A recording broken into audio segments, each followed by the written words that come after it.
कहा जाता है कि व्यक्ति खाली हाथ आया है और खाली हाथ ही जाएगा। लेकिन ग्रंथों के अनुसार व्यक्ति की मृत्यु के बाद भी 5 चीजें उसके साथ अगले जन्म तक जाती हैं।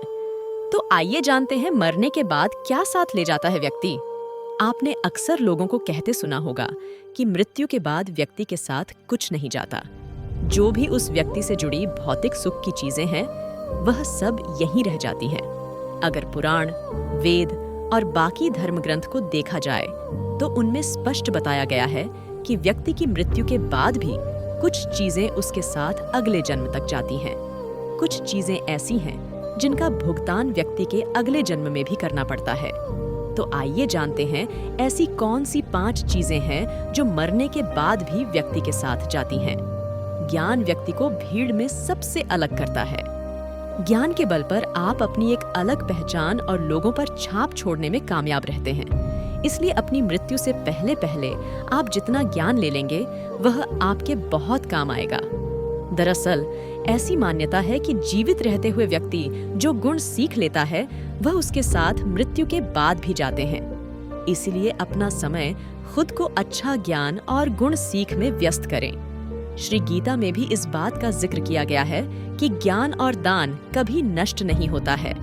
धार्मिक ग्रंथों में बताया गया है कि कर्ज कभी भी व्यक्ति का पीछा नहीं छोड़ता। अगर किसी व्यक्ति ने आपका भला किया है तो उसका ये ऋण जैसा ही मौका मिले उतार देना चाहिए। अगर आप किसी का ऋण नहीं उतारते हैं तो उसे जन्म जन्मांतर तक चुकाना पड़ता है, वह कर्ज उतारना पड़ता है। अगले जन्म में वह कर्ज किसी भी रूप में आपको चुकाना पड़ सकता है। साथ अगर आपने किसी को कर्ज दिया है और उस व्यक्ति की मृत्यु कर्ज चुकाने से पहले ही हो जाती है तो आपको भी बार बार जन्म लेना पड़ सकता है। इसलिए ऐसे व्यक्ति को उसकी मृत्यु के साथ ही माफ कर देना आपके लिए उचित रहेगा। ग्रंथों के अनुसार अगर किसी चीज को पाने की चाहत रखते हैं और वह चीज व्यक्ति को न मिले तो मृत्यु के बाद भी उस चीज की वासना उसका पीछा नहीं छोड़ती। सांसारिक सुखों की चाहत रखना वासना ही है। वासना को लेकर विष्णु पुराण में एक कथा भी मौजूद है। राजा भरत को अपने हिरण के बच्चे से बहुत प्यार था। उसी के बारे में सोचते हुए उसने प्राण त्याग दिए। अगले जन्म में राजा को खुद हिरण रूप में जन्म लेना पड़ा। इसलिए कामना और वासना को अपने मन में हावी नहीं होने देना चाहिए। साथ ही किसी भी चीज को लेकर अधिक मोह माया नहीं होनी चाहिए। गीता में कहा गया है कि मनुष्य जीवन बिना कर्म के संभव नहीं है। हर पल मनुष्य अच्छे या बुरे कर्म करता है। मृत्यु समीप आने पर व्यक्ति के कर्मों द्वारा ही तय होता है कि उसे परलोक में सुख मिलेगा या दुख।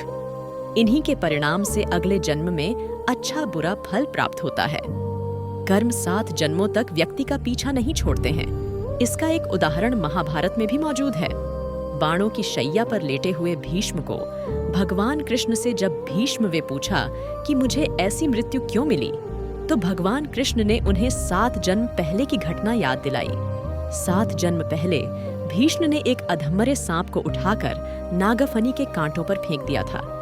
कर्म मनुष्य का कभी पीछा नहीं छोड़ते। अपने अक्सर घर के बड़ों से सुना होगा कि दान और परोपकार कभी खाली नहीं जाता है। इसका जिक्र शास्त्रों में भी किया गया है।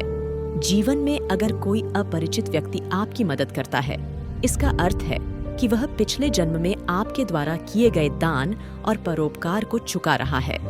इसलिए दान पुण्य करते रहना चाहिए। यह व्यक्ति की मृत्यु के बाद भी इसके साथ जाते हैं।